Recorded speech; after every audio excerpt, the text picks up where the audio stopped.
Bonjour à toutes et à tous et bienvenue dans Actuel pour un numéro spécial consacré aux femmes djihadistes. Elles représenteraient un tiers des Français partis rejoindre le groupe État islamique en Irak et en Syrie.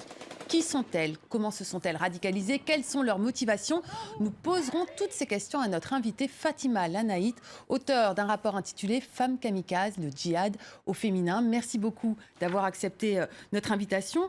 Nous verrons avec vous aussi si le rôle des femmes djihadistes évolue. Est-ce qu'elles représentent un nouveau vivier pour l'organisation de l'État islamique, sachant que jusqu'à présent, elles étaient plus cantonnées dans un rôle de reproductrice, à savoir faire des bébés pour peupler, disons, le califat. Mais avant ça, je vous propose de faire un point sur celles qui ont fait l'actualité ces derniers mois avec Laure Manin. La justice française a longtemps traité les femmes revenues de Syrie avec une certaine nonchalance, les considérant comme passives, simples accompagnatrices de leurs conjoints. Mais aujourd'hui, les autorités prennent conscience de leur candeur. Une accélération des dossiers de jeunes filles mineures avec des profils très inquiétants, des personnalités très dures. Elles sont parfois à l'origine de projets terroristes qui, sur le plan intellectuel, commencent à être très aboutis. Dernier exemple en date, le commando de 4 femmes qui voulaient faire exploser une voiture bourrée de bonbonnes de gaz à proximité de Notre-Dame de Paris. Les deux plus jeunes, Inès M et Sarah H, ont attaqué des policiers au couteau de cuisine lors de leurs arrestations. Inès M avait prêté allégeance au groupe État islamique et Sarah H était sur écoute à cause de sa relation avec le meurtrier du couple de policiers de Magnanville. Mais avant elle, il y a eu d'autres femmes dans le djihad. Ayad Boumedienne, la compagne de l'auteur de l'attaque contre l'hypercacher, aimait poser en guerrière. Et alors que son conjoint planifiait ses exactions, cette vidéo la montre à son arrivée en Turquie, sur le chemin de la Syrie. Autre femme a posé les armes à la main, Asna Eyid Boulassen. La complice logistique des terroristes du 13 novembre est d'ailleurs morte dans l'assaut du raid contre l'appartement qu'elle avait loué à Saint-Denis. Des connaissances évoquent une jeune fille très influençable et totalement immature, passée en quelques mois des soirées arrosées au niqab. Il y a aujourd'hui plusieurs dizaines de jeunes femmes mises en examen en France pour des projets terroristes, des jeunes femmes qui ne sont souvent que des adolescentes. Fatima Lanaït, on estime qu'il y a en France 275 femmes djihadistes. Quel est leur profil? Est-ce qu'il y a un point commun entre ces femmes? Alors, il n'y a pas de profil type. Ça veut dire que ça concerne toutes les classes Toutes les classes sociales, toutes les religions. Absolument. Comme pour les hommes, finalement. Comme pour les hommes, tout à fait. Comme pour les hommes. Alors, parmi les femmes quand même qui se radicalisent, il y a des très jeunes filles. C'est un phénomène croissant. Ça se passe, la radicalisation, essentiellement via les réseaux sociaux. D'ailleurs, un film récemment est sorti sur ce sujet qui s'appelle « Le ciel attendra ». Je vous propose d'en regarder un extrait. Je suis sûr que dans votre fauteuil, là, bien calé, vous êtes persuadé que vous savez tout ce qui se passe dans la tête de votre gamin. Est-ce que vous lui avez assez rabâché qu'il fallait pas parler aux inconnus, encore moins monter dans la voiture d'un étranger? C'est une étiquette de fantard. Tu vois pas la tête de diable là? On nous ment tout le temps. Là, tu pars trop loin, mais... Que si par hasard quelqu'un de louche venait lui parler pour lui demander d'aller se faire éclater la gueule à 4000 km d'ici. Il viendrait le dire à son papa et sa maman. Alors, on le voit, ça se passe beaucoup donc, par les réseaux sociaux. On voit des images de guerre, on voit des images de Syrie. Est-ce qu'il y a un mode de recrutement spécifique pour les jeunes filles? Pour les adolescentes, de même que pour celles qui ne sont plus mineures, qui sont adultes, l'émotionnel, on va manipuler les émotions et on va manipuler les esprits. Alors, il peut y avoir un bourrage de crâne qui va prendre la forme de la diffusion et la rediffusion d'images d'enfants meurtris, de femmes et d'hommes morts qui sont sous les bombardements. Et il y a aussi l'aspect, l'adolescence, c'est un âge quand même assez difficile, c'est une transition. Parfois ça se passe très bien, parfois ça se passe très mal. Il peut y avoir des conflits, ne serait-ce qu'au niveau, au sein de la cellule familiale. Et du coup, il y a vulnérabilité. Alors, on a reçu récemment la ministre des Droits des Femmes, Laurence Rossignol, en lui demandant comment lutter contre la radicalisation des adolescentes en particulier. Je vous propose d'écouter sa réponse. Il serait temps un jour qu'on s'interroge sur le rôle des contes de fées dans la formation de l'esprit des filles. Parce que ces jeunes filles, pour une partie d'entre elles, se font piéger par des princes charmants, qui en fait ne sont pas du tout des princes charmants, qui sont des abominables terroristes, et vont les enfermer et les soumettre.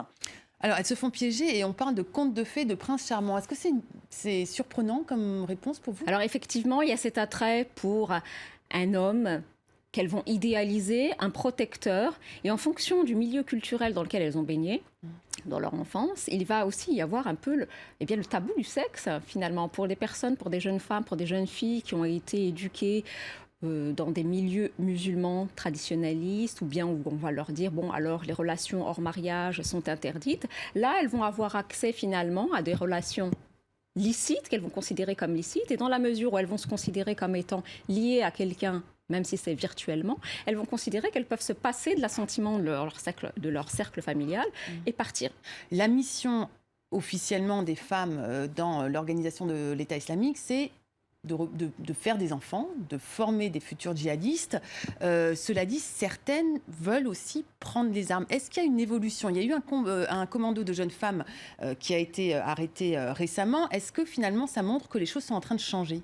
Alors pas vraiment, puisque sur place, c'est très codifié. Il y a le manifeste des femmes qui a été diffusé à partir de janvier 2015, donc le manifeste des femmes qui codifie le statut et le rôle des femmes au sein de l'État islamique, dans le territoire, donc Irak et Syrie. Et là, effectivement, on leur fait comprendre que leur djihad à elles, leur plus grande contribution, leur contribution au djihad, c'est effectivement d'être de bonnes épouses et de devenir des mères qui enfanteront des lionceaux, assurer la pérennité du projet et assurer la pérennité de l'idéologie de l'État islamique. Et participer à la formation de l'esprit de ces enfants, qui deviendront de futurs combattants. Ensuite, elles ne sont pas reconnues comme combattantes. Elles n'ont absolument aucun rôle combattant sur place. Il y a une brigade qui s'appelle la brigade El-Kansa, qui assure la police des mœurs, qui encadre les femmes lorsqu'elles se trouvent à l'extérieur, mais elles n'ont pas un rôle de combat. Elles ne vont pas au front. Là-bas, donc sur le territoire aux mains de Daesh, elles ne vont pas au front. Alors, est-ce qu'il serait exclu qu'on les incite à participer à l'action à l'étranger, sur des terres dites terres d'infidèles? Ce n'est pas exclu, d'autant plus qu'il y a une véritable volonté de leur part de participer finalement. Elles se disent aussi intelligentes, et elles le sont. Il y a une forme de frustration de ne pas pouvoir en être finalement, de ne pas pouvoir prendre part au combat et de devenir des martyrs pour la cause. Depuis qu'on a eu en France, en tout cas, ces actualités avec des commandos de femmes, des femmes djihadistes, on s'aperçoit que c'est pas forcément des femmes qui, sous la pression de leurs compagnons, vont rejoindre le djihad, mais elles le font volontairement. À quel point c'est vrai, ça? Alors, bien évidemment, les hommes n'ont pas le monopole ou l'apanage de l'adhésion à une idéologie extrémiste. Les femmes aussi peuvent tout à fait adhérer à une idéologie qui va sembler extrême et être déterminées à être de bonnes militantes. Alors, si leur militantisme, c'est au départ un rôle de logistique, bien, elles le font, elles l'acceptent. Mais ensuite, au fur et à mesure qu'évolue la cause, elles peuvent vouloir prendre part à cette cause, une part active, beaucoup plus active, et être occupées un peu le devant de la scène, elles aussi. Elles sont parfois, disait un de nos confrères, plus déterminées que les hommes. En tout cas, parmi celles qui partent, il y en a certaines qui déchantent et qui reviennent ou qui tentent de revenir. Je vous propose de regarder ce portrait d'une jeune Belge. Elle aura passé 9 mois. 9 mois au cœur de l'enfer de Daesh, avant, dit-elle, de se repentir aujourd'hui. Voici Laura Passoni en mars 2015 en Turquie, quelques heures après avoir fui les hommes de l'État islamique avec son fils de 4 ans. Je me rends compte que je ne veux pas que mon fils devienne comme eux. Je ne veux pas perdre mon fils. Je me dis tôt ou tard, ils vont le prendre. Ça ne sera plus mon fils à moi, ça sera leur fils à eux. Et à ce moment-là, je me dis non, en fait, c'est mon petit garçon. Je ne veux pas qu'il devienne un terroriste. L'histoire qu'elle raconte dans son livre, c'est celle de sa conversion, de sa radicalisation et de son départ pour la Syrie en juin 2014, avec son fils et son mari Oussama, qu'elle a rencontré quelques semaines avant sur Facebook. Arrivée en Syrie, cette Belge tombe d'abord sous le charme des hommes de Daesh. On nous avait décrit, eux, comme des héros, donc ceux qui sont là qui avaient abandonné leur vie pour défendre le peuple syrien. Rapidement, son mari part dans un camp d'entraînement. Laura vit d'abord à Raqqa, puis à El Bab. Mais elle vit enfermée chez elle. Je passe mes journées dans une chambre et c'est tout. On est là pour procréer, pour qu'ils aient une descendance. On est là que pour ça. Rapidement, elle doit aussi apprendre à vivre sous les bombardements. Laura Passoni découvre aussi les exactions commises par Daesh contre celles et ceux qu'il considère comme des traîtres. Vous voyez quoi exactement? Ce qui vous a choqué? Il faut savoir que dès qu'ils tuent des personnes, ils les exposent sur une place publique. Et vous, comment vous réagissez quand vous voyez ça? Très mal.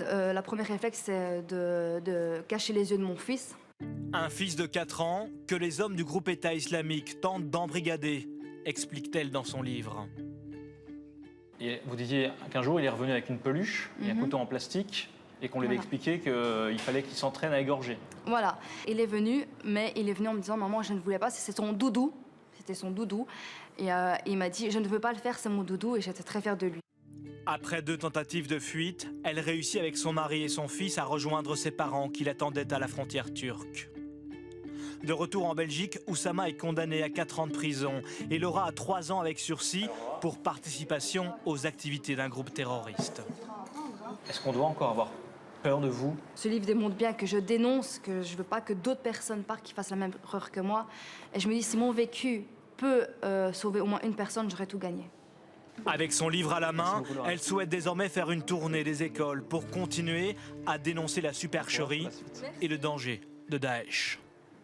Alors, cette histoire se passe en Belgique, ça concerne une jeune Belge, on a parlé beaucoup des Françaises, mais finalement les femmes djihadistes, il y en a aussi dans d'autres pays et d'autres continents. Cette idéologie ratisse large, si je puis dire, et cette volonté de participer, de partir sur le front et de participer à la cause est globale.